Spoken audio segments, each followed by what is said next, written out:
항공기술 강국으로 발돋움하는 대한민국에서 KF-21에 이은 다음 프로젝트가 긴밀하게 진행되고 있습니다. 바로 MCX 개발 사업인데요. FA-50이나 KF-21과는 성격이 전혀 다른 항공기이기 때문에 어느 정도의 성능을 갖추고 어떤 방식으로 운용될지 많은 이들의 궁금증을 자아내고 있습니다. 공군 전력에는 전투기나 공격기 등의 항공기뿐만 아니라 수송기, 정찰기, 공중급유기, 조기경보통제기, 전자전기 등 각각의 임무에 투입될 수 있는 다양한 항공기가 필요합니다. 일단 지금까지 알려진 바로 MCX에는 전술수송기, 다목적 수송기 등의 명칭이 붙고 있는데요. 이 명칭들 속에 전술과 다목적이라는 단어에 주목할 필요가 있습니다. MCX는 병력이나 물자를 수송하는 역할에 그치는 것이 아니라 적진을 초토화하는 목적의 항공기로도 활용될 가능성이 높습니다. 수송기를 이런 개념으로 운용하는 나라는 전 세계에서 미국 하나밖에 없습니다. 미국도 압도적인 항공전력을 바탕으로 한 제공권 장악이 가능하기 때문에 죽음의 천사라 불리는 AC-130J 건십을 운용할 수 있는 것인데요.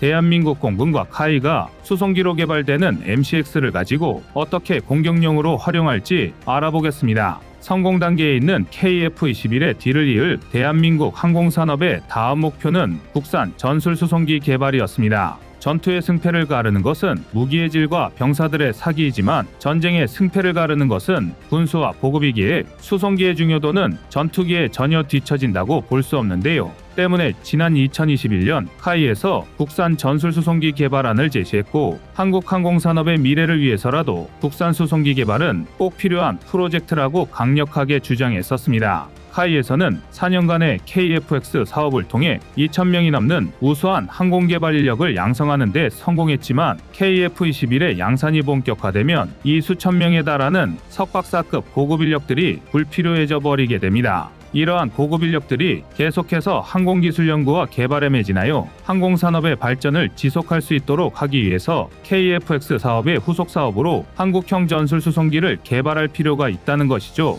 다만 개발비만 3조 원, 양산 비용은 18조 원에 달했기에 비용 문제로 인해 상당한 반대에 부딪혔었는데요. 그런데 지난 1월 중동의 산유국 아랍에미리트에서 한국 수송기 개발에 동참하고 싶다는 뜻을 밝혀왔습니다. 정상회담을 통해 한국과 아랍에미리트는 차세대 수송기 공동개발 MOU를 체결했고 덕분에 수십조에 달하는 비용 문제가 해결되어 수송기 개발 프로젝트가 본격적으로 추진될 수 있게 되었습니다. 그동안 FA-50과 KF-21 보라매를 통해 한국의 항공기술력을 증명해낸 덕분에 아랍에미리트에서도 믿고 수십조에 달하는 비용을 분담하기로 결정한 것인데요. 게다가 아랍에미리트는 이미 한국 무기를 도입하면서 단 한 번도 비용 지급으로 문제가 발생했었던 적이 없었기에 인도네시아처럼 돈 떼먹힐 일은 걱정할 필요가 없을 것 같습니다. 그리고 지난 2월 아랍에미리트 현지에 다목적 수송기 개발을 위한 R&D 센터가 건립되기로 결정되며 국산 수송기 개발이 본격적인 궤도에 오르게 되었습니다.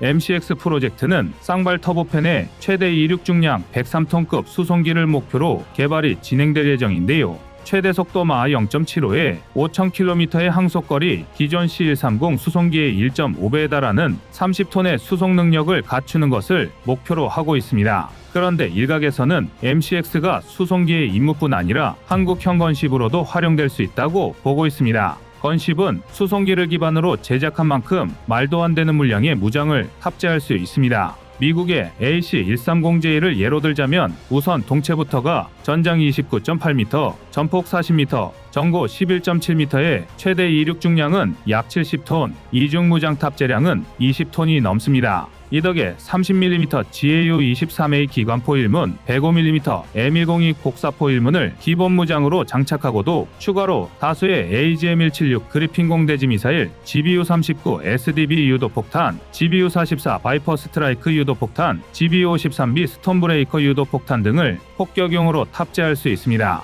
정말 어마어마한 무장 능력인데요. 2022년 아프가니스탄 전쟁 당시 AC-130 세대가 39회의 출격에서 소모한 탄약량만 합쳐도 기관포탄 1,300발, 105mm 포탄 1,200발에 육박합니다. 폭격에 사용한 수백 개의 항공폭탄을 제외하고도 1회 출격당 평균 30발의 105mm 포탄을 발사한 셈인데요. M101 105mm 견인곡 사포를 기반으로 만든 대한민국 K105A1풍 이게 일반 고폭탄 기준 최대 살상 반경이 약 30m 내외임을 고려하면 건십단 세대가 1회 출격으로 900제곱미터에 달하는 지역을 쑥대밭으로 만든 것입니다. 화력 우위를 선점한 경우에서 광범위한 지역에 저지력을 발휘하기에 더할 나위 없는 최상의 전력이라고 할 수 있습니다. 그리고 지난 21일 카이에서는 자사에서 개발하고 있는 새로운 항공기들을 홍보하기 위한 모형을 제작하기 위한 입찰 공고를 올렸습니다. 10월로 예정되어 있는 대한민국 최대 국제방산 전시회 아덱스에 차세대 항공기들을 선보일 준비를 하고 있는 것입니다. 그런데 모형 제작을 위해 첨부된 자료에서 카이에서 개발 중인 MCX의 새로운 형상과 무장을 탑재한 콘셉트가 공개되어 밀리터리 마니아들 사이에서 뜨거운 화제가 되고 있습니다. 새롭게 드러난 MCX는 이전에 공개됐었던 형상보다 육중한 모습을 가지고 있었는데요. 주익이 예상했던 것보다 훨씬 길어 일본의 가와사키 C2와 대등하거나 더 큰 것이 아니냐는 말이 나오고 있을 정도입니다. 그리고 가장 주목받은 점은 MCX의 구체적인 무장이 탑재된 상상도가 포함되어 있었다는 것입니다. 공개된 자료를 살펴보면 MCX의 주익에 공중발사 탄도미사일 타우러스 계열의 순항미사일이 장착되어 있고 화물칸에는 한국형 래피드 드래곤 시스템이 탑재되어 있는 모습을 확인할 수 있습니다. 엄청난 무장량이 마치 얼마 전 해군에서 공개했었던 합동화력함의 공군 항공기 버전 같은 모습입니다. MCX에 탑재된 여러 무장 중 공중발사탄도탄은 현재 한국에서 개발 중인 공대지 극초음속 미사일로 국내에서 개발 중인 한국형 타우러스 전령으로 추정되고 있습니다. 800km 이상의 사정거리와 지하 벙커를 날려버리기 위한 이중 관통 탄도를 가지고 있는 천룡은 독일의 타우러스 미사일과 미국의 AGM-158 제즘 미사일의 장점을 적절히 융합하여 설계한 미사일인데요. 덕분에 타우러스급의 관통력과 파괴력에 제즘의 스텔스 성능까지 갖출 수 있었으며 중량이 1400kg인 타우러스보다 가벼운 1300kg의 무게를 가지고 있어 MCX에도 더 많은 미사일을 탑재할 수 있습니다. 래피드 드래곤 시스템은 수송기를 진정한 공중화력 요새로 만들어줄 만한 잠재력을 가지고 있는 무기체계인데요. 특수 제작한 미사일 팔레트에 장거리 스텔스 순항 미사일을 차곡차곡 쌓아 수송기에 싣고 날아오른 뒤 공중에서 수송기 후방에 램프도어를 열고 낙하시키기만 한다면 팔레트가 낙하산을 펼쳐 잠시 활공하다 순항 미사일들이 팔레트에서 분리되어 날개를 펼치고 목표물을 향해 날아가게 됩니다. 수송기는 팔레트를 낙하시킨 후 곧바로 이탈할 수 있어 생존성도 보장할 수 있습니다. 게다가 단순히 미사일 팔레트를 싣기만 하면 수송기를 폭격기로 바꿀 수 있기에 수송기의 개조 작업도 필요하지 않습니다. 래피드 드래곤의 팔레트 하나에는 순항 미사일 6발이 탑재되고 C130 계열 수송기에는 6개를 탑재할 수 있는 팔레트 2개, 총 12발의 순항 미사일을 탑재할 수 있습니다. 그리고 C130 수송기의 1.5배의 수송 능력을 갖추게 될 MCX 수송기에 한국형 래피드 드래곤 시스템을 탑재한다면 최대 18발의 스텔스 순항 미사일을 탑재할 수 있을 것으로 예상되고 있습니다. 팔레트를 싣기만 한다면 누구도 경계하지 않는 평범한 수송기를 즉시 초장거리 폭격기로 개조해낼 수 있다는 것입니다. 이 새로운 무기체계의 효용성을 단번에 알아본 한국 공군에서도 래피드 드래곤 체계를 도입하거나 자체적으로 개발하는 방안을 고려하고 있다고 알려져 있었는데 이번 카이의 개념도 공개를 통해 자체적으로 개발하는 방안을 선택했다는 걸 확인할 수 있었습니다. 이게 다가 아닙니다. K9의 155mm 곡사포를 MCX 수송기에 장착하는 것도 가능합니다. 현재 K9의 최대 사거리는 40km 정도이지만 풍산에서 개발을 진행 중인 155mm 유도할 공포탄 GJM을 사용한다면 사거리가 100km까지 늘어나게 되는데요. 포탄의 날개를 달아 활강 비행을 통해 전술탄도탄 수준의 사거리를 가진 GJM 포탄은 날개를 조종해 정밀 기동이 가능하고 GPS IMU 통합 항법 유도 장치까지 갖추고 있어 무려 95%에 달하는 명중률을 자랑합니다. 게다가 최근 연구에 따르면 C130과 같은 수송기에서 압축 공기를 이용하여 GJM탄을 발사하게 된다면 사거리가 최대 150km까지 늘어나게 된다고 하는데요. 이러한 GJM 포탄을 탑재한 한국형 건십이 탄생하게 된다면 적의 대공 공격에서 안전한 150km 밖 상공에서 막강한 화력 지원 임무를 수행할 수 있게 되는 것입니다. 그런데 또 한 가지 주목해야 할 부분이 있습니다.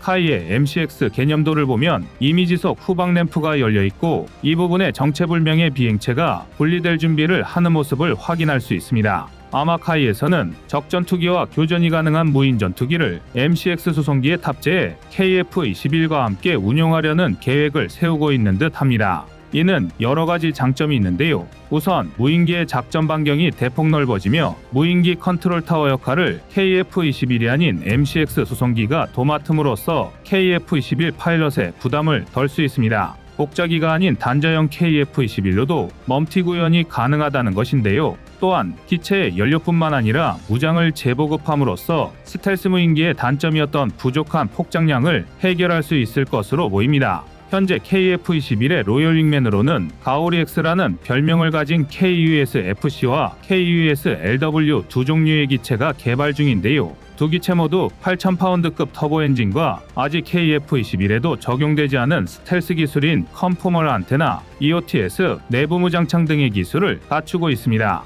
만약 대한민국이 MCX를 순항미사일과 복사포까지 장착한 건십으로 개발하고 거기에 다수의 무인 전투기까지 탑재해 공중항모의 역할까지 수행할 수 있다면 우리 군의 작전 범위와 전략 전술에 획기적인 변화가 올 것임은 자명합니다. MCX가 장차 한번 뜨면 적의 모든 걸 잿더미로 만들 수 있는 수송기의 탈을 쓴 저승사자가 될지 기대해도 좋을 것 같습니다. 이상 꺼리튜브의 두 번째 미션이었습니다.